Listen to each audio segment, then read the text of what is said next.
The year was 1847, and the unforgiving Arizona desert had already taken more lives than anyone could bear to tally.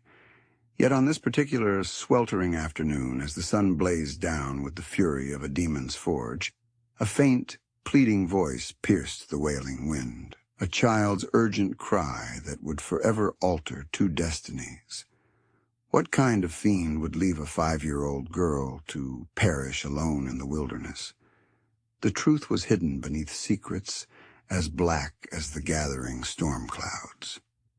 Lyreth Brightoak tugged his worn hat lower over his eyes and shielded them from the unyielding sun. His trusty steed, a robust mare named Patience, navigated the rugged landscape with cautious steps. The widower had been journeying for 3 uninterrupted days, making his way towards the modest town of Copper Ridge, where he aimed to secure employment at the newly established silver mine. The sound of weeping reached his ears as he reached the summit of a modest hill.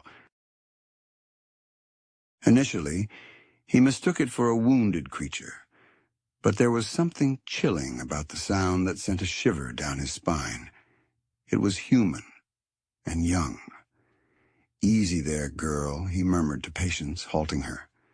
The weeping echoed again, fainter now, borne on the desert breeze. Lyreth dismounted and tracked the sound, his boots grinding on the parched earth. Behind a thicket of prickly pear cacti, he discovered her, a little girl no older than 5 years. Her dark ringlets were tangled with dust and tears. Her simple cotton gown was tattered and soiled, and her tiny feet were bare and bleeding. "Good Lord," Lyreth gasped, rushing to her side. The child gazed up at him with eyes the hue of meadow grass, wide with terror and fatigue. "Please, sir," she whispered, her voice barely a breath. "Don't let them take me back." Lyreth lowered himself beside her, his heart aching at the sight.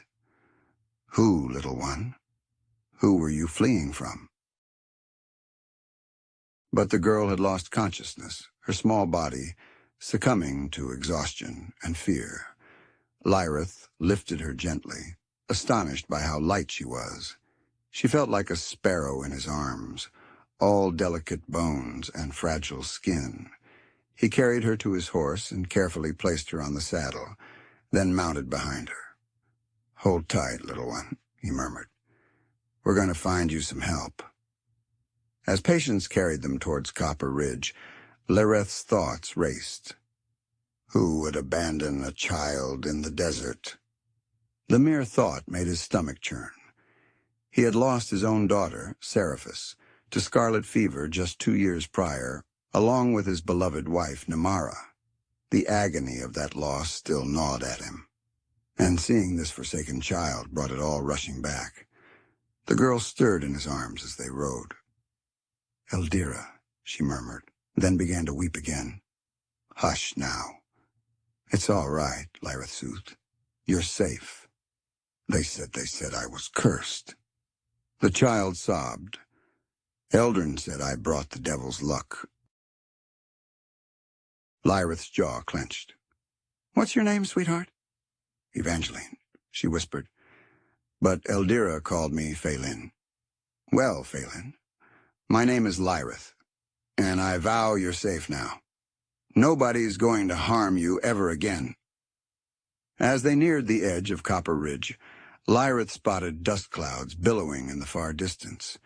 3 horsemen were swiftly approaching. Their mounts were drenched in sweat. There was something unsettling about their haste. Suddenly, Phelan and Eldrin shrieked, attempting to dismount from the horse. "Eldrin is coming." Lyreth grasped her tightly yet tenderly. "Steady now, little one." The riders came closer, and Lyreth could discern their features. The one in the lead was a gaunt, menacing man with a ragged beard and icy eyes. Behind him rode a woman with a pinched expression and a mouth perpetually set in a frown. The third rider was younger, perhaps 20, and shared the same weak jawline as the older man. "That's our daughter you've got there, stranger," the leader shouted as they neared. "We've been searching high and low for her." Phelan clung to Lyreth's chest, quivering like a leaf. "Please don't let them take me," she murmured so softly that only he could hear. Lyreth scrutinized the three riders intently. There was something off about them. The woman's attire was clean and well-crafted, not the kind of clothing someone who had been desperately searching the desert for a lost child would wear. And the men's faces showed more annoyance than relief. "Is she your daughter?" Lyreth inquired, keeping his voice steady. "Of course she is," the man retorted sharply. "I'm Morgrim Shadowfen. This is my wife, Celestria, and my son, Thornwick. The girl wandered off this morning. We've been worried sick." But Lyreth noticed that none of them looked at Phelan with affection or concern. If anything, they seemed irritated by her presence. "That's odd," Lyreth remarked slowly. "I found her about 15 miles south of here. That's quite a distance for a little girl to wander." Morgrim's eyes narrowed. "She's always been a runner. Wild as a desert fox, this one. Now hand her over, and we'll be on our way." "No," Phelan cried out, clutching Lyreth's shirt. "Please, Mr. Lyreth. They left me there. They rode away and left me." The accusation lingered in the air like smoke from a gunshot. Celestria Shadowfen's face paled, and Thornwick looked away uncomfortably. "The girl's touched in the head," Morgrim said quickly, "always making up stories. Come on, Phelan. We're going home." But Lyreth had seen enough. The terror in the child's eyes was genuine, and the adult's reactions spoke volumes. These weren't loving parents who had lost their child. They were the ones who had abandoned her. "I don't think so," Lyreth said quietly. But his voice carried the weight of unyielding resolve. Morgrim's hand inched towards the pistol at his hip. "Stranger, I don't know who you think you are, but that girl belongs to us. We have papers to prove it." "What kind of papers?" Lyreth asked, not moving his own hand toward his weapon, but ready to if necessary. "A marriage certificate, showing she's my wife's child from her first marriage." Morgrim replied smoothly.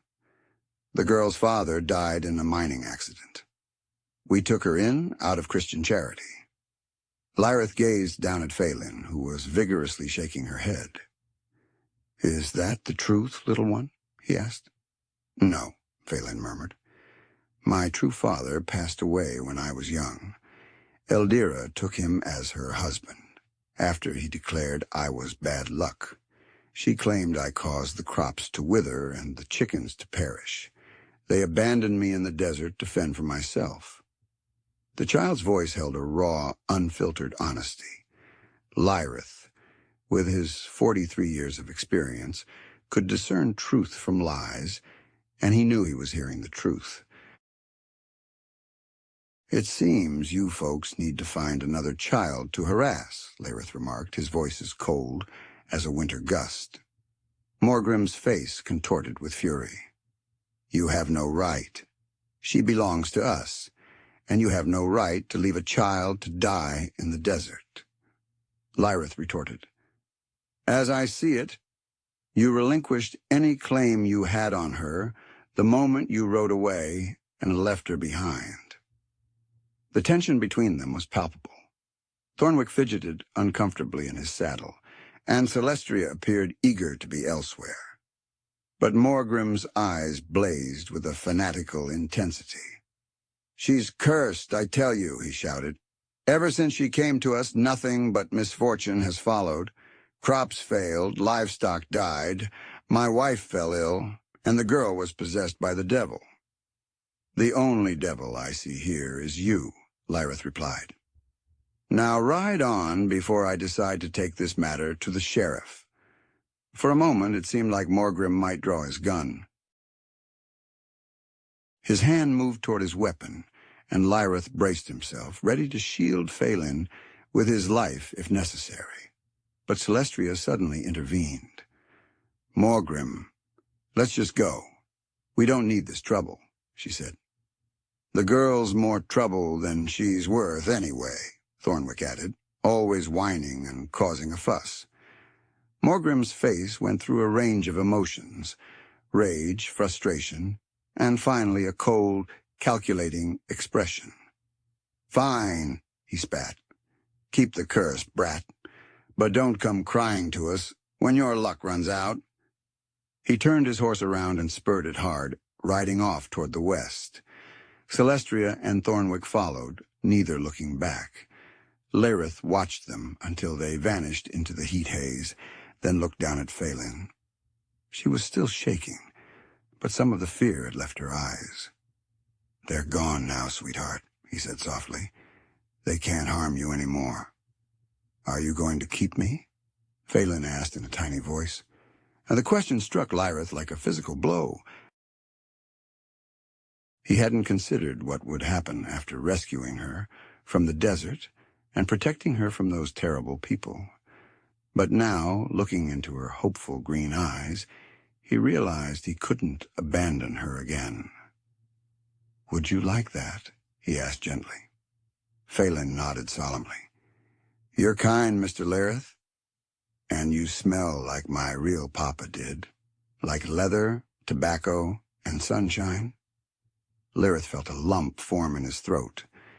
"Well, then I reckon we better get you cleaned up and fed. Are you hungry?" "Yes, sir," Phelan whispered. Copper Ridge was a typical frontier settlement. A single main street flanked by wooden buildings, a saloon, a general store, a church, and a few houses. Lyreth hurried directly to the doctor's clinic, where an elderly, benevolent man named Dr. Ashenhall assessed Phelan. He determined that she was severely dehydrated and utterly exhausted, but otherwise unhurt. "Whoever abandoned this child in the desert deserves a harsh punishment," the doctor grumbled as he tended to the cuts on her feet. "She's fortunate you discovered her when you did. Another day and—" He didn't complete his thought, but Lyreth grasped the implication. Following the doctor's visit, Lyreth escorted Phelan to the general store to purchase her some suitable clothing and footwear. The storekeeper's wife, a nurturing woman named Mrs. Ravenclaw, caught sight of the little girl and instantly began to dote on her. "Oh, you poor dear," she murmured, assisting Phelan in trying on a modest blue dress. "What manner of monsters would treat a child so cruelly?" she wondered aloud as she worked. She bombarded Lyreth with inquiries about his intentions. "Are you planning to take her to the orphanage in Phoenix?" she asked. "No," Lyreth asserted resolutely. "I'm taking her in." Mrs. Ravenclaw arched an eyebrow. "A single man raising a little girl? That's going to be an enormous undertaking." "I raised my own daughter," Lyreth responded softly, "until she passed away." Comprehension flickered in the woman's eyes, and her demeanor gentled. "I see. Well, if you require any assistance or counsel, don't hesitate to seek me out. I've raised 6 of my own." That evening, Lyreth secured a room at the boarding house and watched over Phelan as she enjoyed her first substantial meal in days. She remained timid and skittish, recoiling whenever someone moved too abruptly, yet she seemed to place her trust in him. "Mr. Lyreth," she said as he tucked her into bed. "Yes, little one? Would you share a story with me?" Lyreth smiled, recalling the countless nights he had regaled his daughter, Seraphis, with tales. "What sort of story would you like to hear?" he asked. "A joyful one," Phelan whispered. "About a little girl who finds a new father who loves her." Lyreth's heart ached, but he nodded. In the days that followed, Lyreth secured employment at the silver mine, while Phelan spent her days with Mrs. Ravenclaw. The arrangement proved to be advantageous. Mrs. Ravenclaw delighted in having a young child to care for, and Phelan flourished under the woman's tender guidance. Nevertheless, the child still bore the emotional wounds of her abandonment. She would often awaken from nightmares, weeping for her mother. During the day, she would occasionally inquire anxiously if Lyreth would return, as if she anticipated his departure, much like everyone else in her life. "She will mend in time," Dr. Ashenhall reassured Lyreth during one of their consultations. "Children possess remarkable resilience, but it requires time and patience." Lyreth possessed both in abundance. He had cultivated patience during his own period of mourning, and time was something he was willing to offer without reservation. Each evening he would sit with Phelan and listen to her recount her day, her apprehensions, and gradually her aspirations. "Mrs. Ravenclaw taught me how to bake biscuits today," she declared one evening, her face radiant with pride. "Is that so? The outcome?" "A tad charred on the underside, but my mother insisted that was a sign of being perfectly cooked." Phelan chuckled at that. Those moments of innocent joy were invaluable to me. Each laugh was a testament to Phelan's recovery, a sign that the frightened, desperate child I had found in the desert was slowly transforming into a typical little girl. However, our tranquil life was abruptly disrupted one afternoon when I returned from the mine to discover Mrs. Ravenclaw in distress and Phelan missing. "They took her," Mrs. Ravenclaw wept. "Those dreadful individuals returned. Wielding some official document, they claimed they had legal custody." A chill ran down my spine. "Where did they take her?" "Toward their farmstead, I believe." "About 10 miles west of here." "Oh, Lyreth.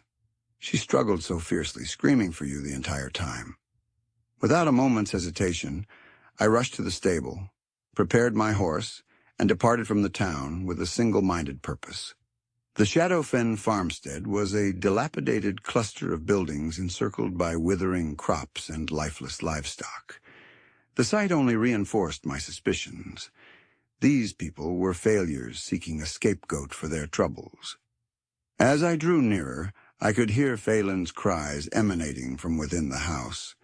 The sound clouded my vision with fury. Morgrim stepped out of the house, a shotgun in his grasp. "I warned you to stay away, Brightoak. The girl is legally ours now."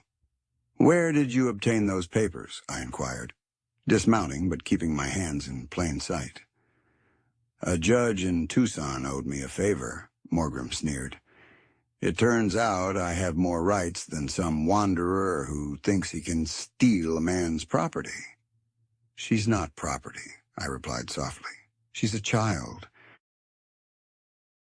"She's a curse," Morgrim hissed. "And now she's our curse to endure. Just ride away and forget you ever saw her." Phelan's cries from inside the house grew louder, and I could hear her calling my name.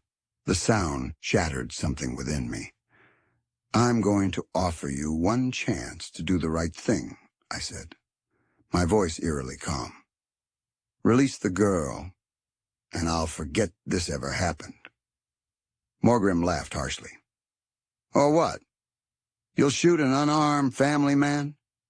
That won't look good when the authorities come asking questions." But I had noticed something Morgrim had missed. Smoke was beginning to rise from the rear of the house. In their rush to secure Phelan, someone had neglected a cooking fire. "Your house is on fire," I stated simply. Morgrim whirled around, spotted the smoke, and cursed. "Celestria! Celestria! Get out here!" The woman emerged from the house, coughing and dragging Phelan behind her. The little girl broke free and rushed straight to me, and I lifted her into my arms. "Mr. Lyreth," she sobbed. "I knew you'd come.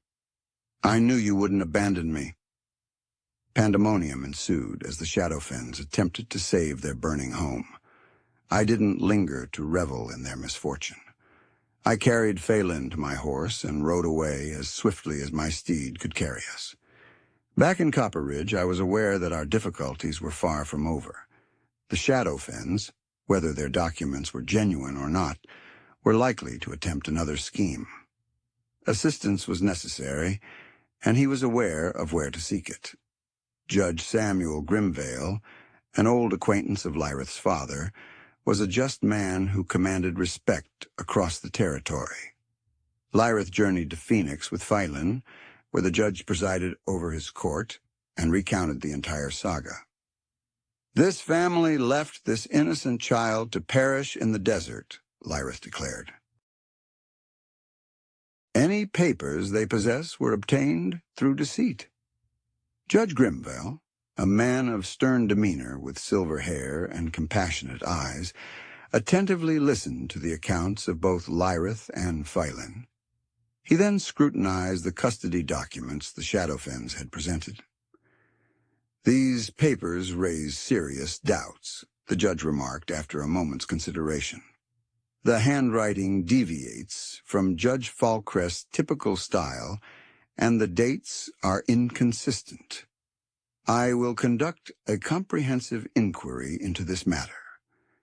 After 3 weeks, the judge's investigation uncovered that Morgrim Shadowfen had indeed falsified the custody papers.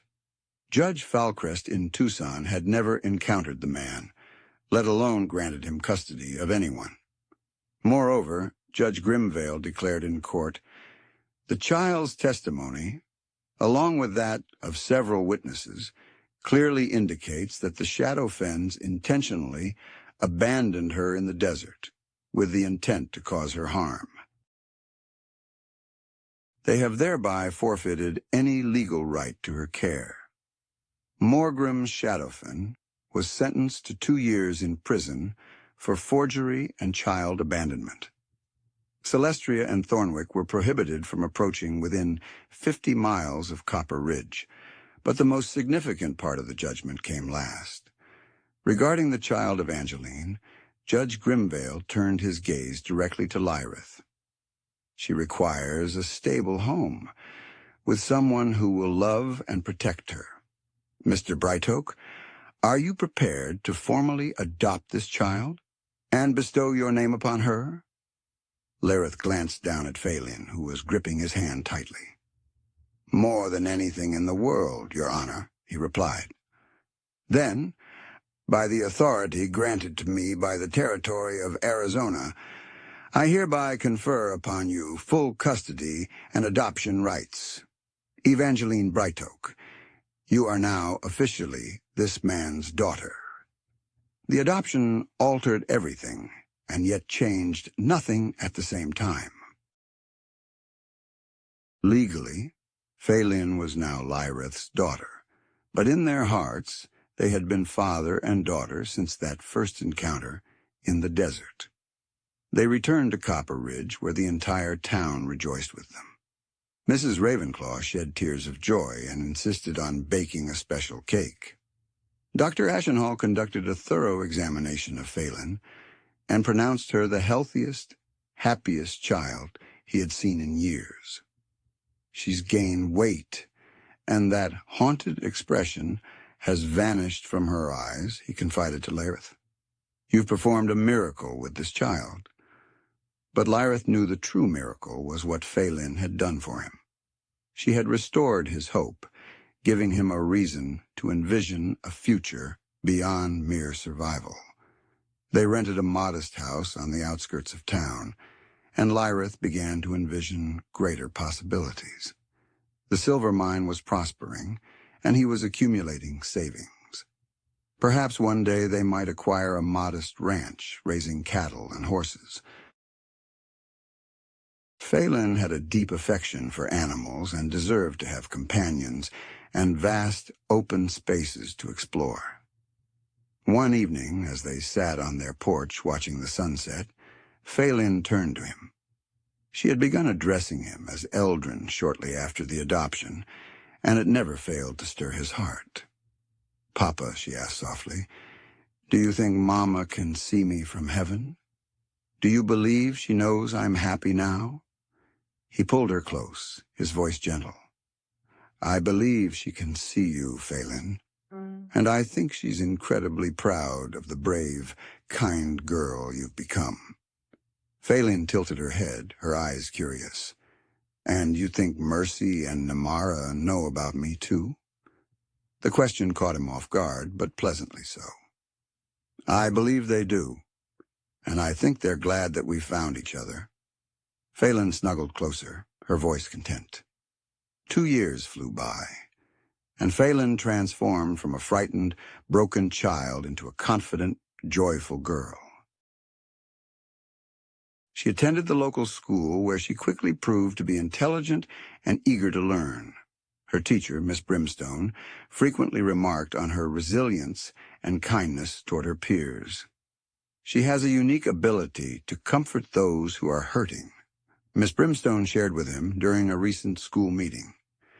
When little Tommy Miller was upset because his father scolded him, Phelan sat with him and explained that sometimes adults get angry, but that doesn't mean they stop loving us.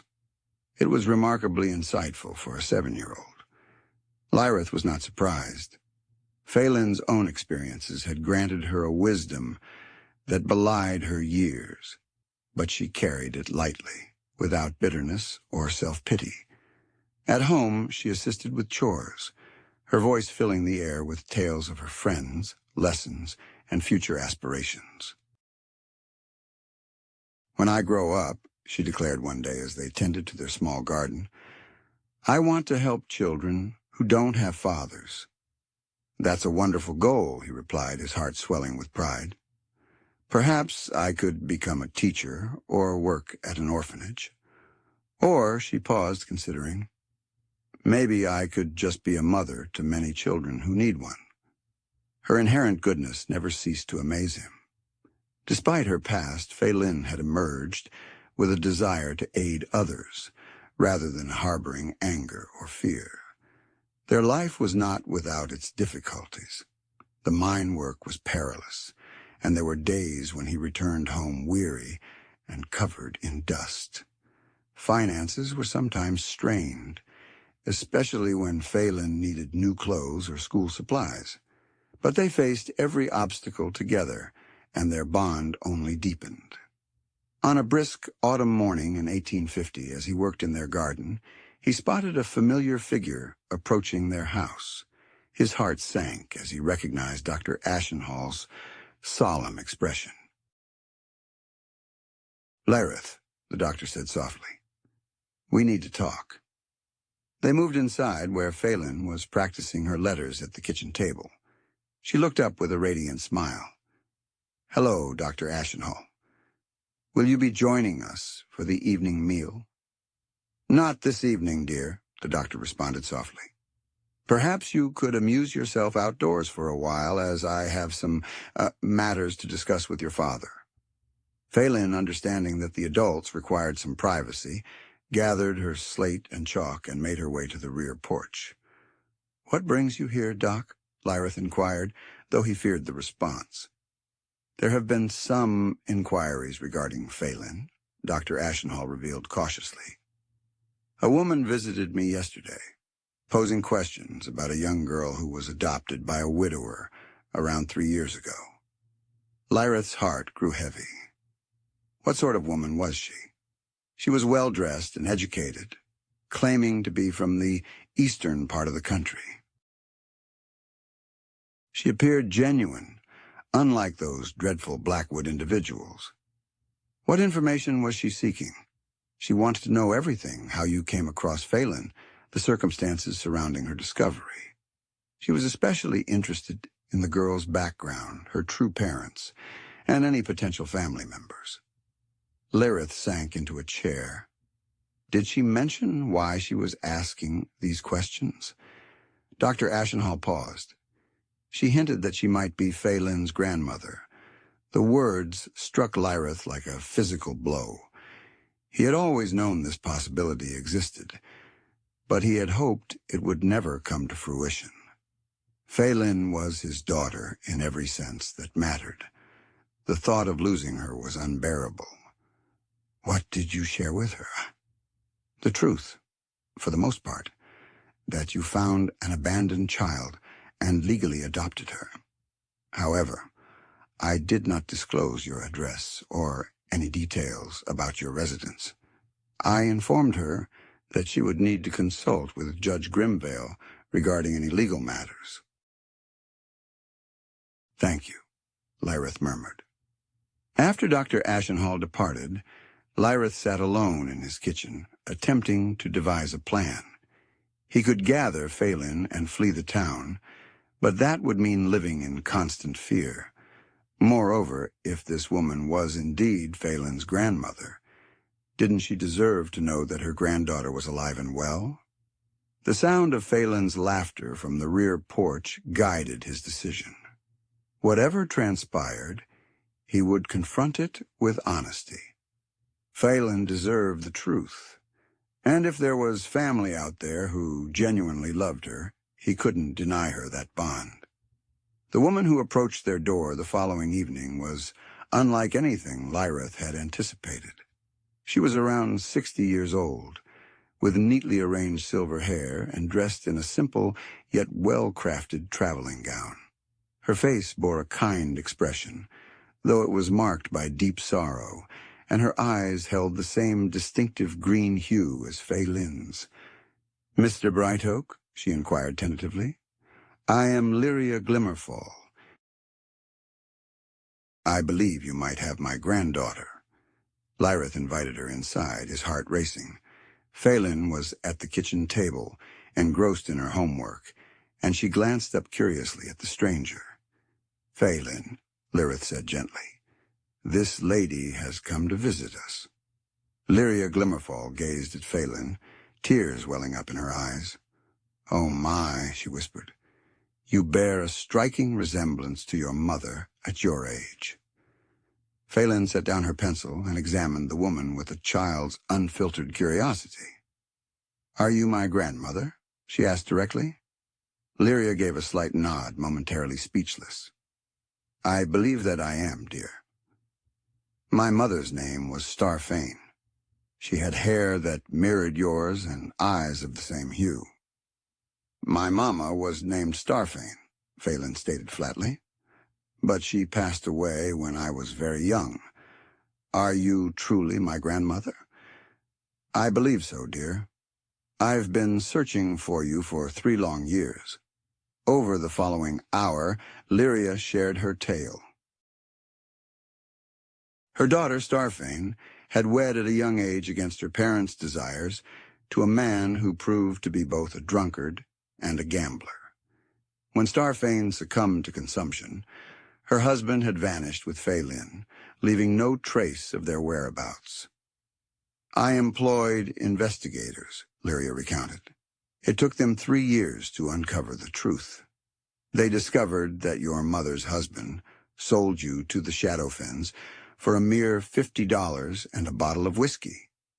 Phelan's face drained of color. "He sold me?" Lyreth gently took her hand. "That's all behind us now, sweetheart. What's important is that you're here with people who cherish you." Lyria enthusiastically agreed. "That's precisely right, Mr. Brightoak. I can't express how grateful I am for rescuing her and providing her with a home. I've heard the entire story from Judge Grimvale."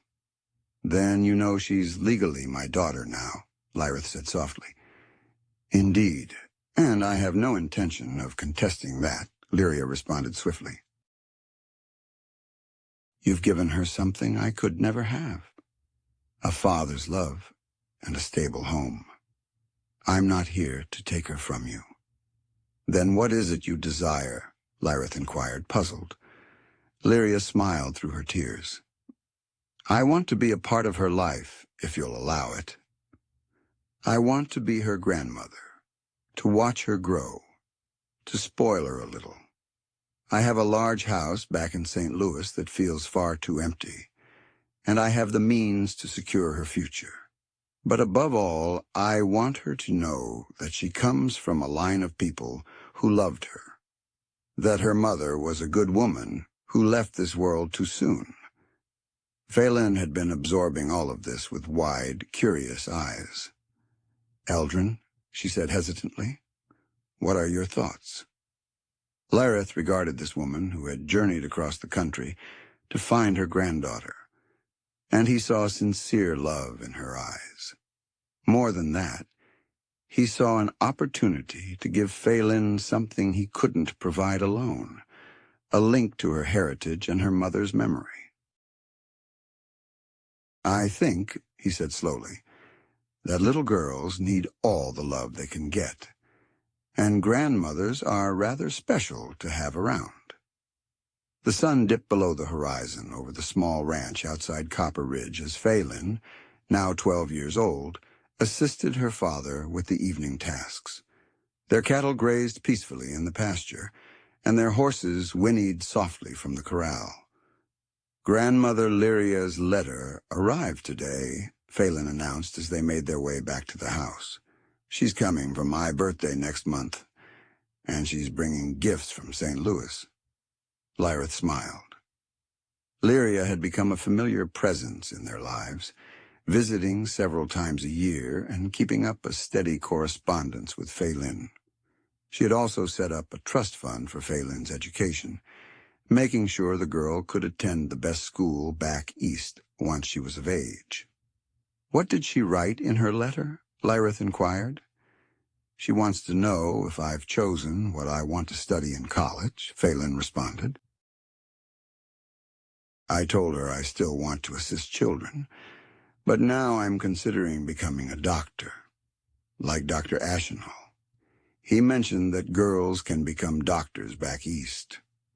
"That's a wonderful goal," Lyreth commented, just as he had when she was 7 and wanted to help orphans.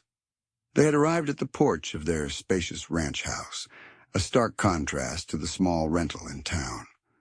Lyreth had prospered through his investments, and Lyria's financial support had enabled them to purchase land and build their ideal home.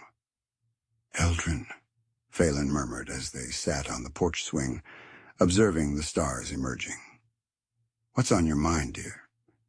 Do you ever ponder what might have happened if you hadn't found me that day?" Lyreth pondered the question thoughtfully. "I try not to dwell on it too much. It's too horrifying to consider." "I think about it occasionally," Phelan said softly. "And I believe, perhaps, it was meant to happen this way. Maybe Mama and your Namara and Seraphis arranged it somehow from heaven." The idea had crossed Lyreth's mind many times over the years. The timing had been so precise, so improbable. If he had taken a different route or departed a day earlier or later, he never would have heard her crying in the desert. "Perhaps they did," he agreed. "I am certain of this. Finding you saved me just as much as I saved you." Phelan nestled against his side, just as she had, as a frightened 5-year-old. But now she was self-assured and strong, brimming with dreams and possibilities. "I love you, Papa," she murmured drowsily. "I love you too, little one, more than all the stars in the sky." As the desert night enveloped them, Lyreth Brightoak contemplated the unexpected twists life could take. He had lost everything, his wife, his daughter, his hope for the future. But in rescuing one abandoned child, he had found something invaluable: the opportunity to be a father again, to love and be loved without conditions. The little girl who had been left to perish by cruel parents had instead found life, love, and a future brighter than the Arizona stars. And the struggling widower who found her had discovered that sometimes the greatest blessings come disguised as the greatest tragedies. In the distance, a coyote howled at the moon, but it was no longer a sound of solitude.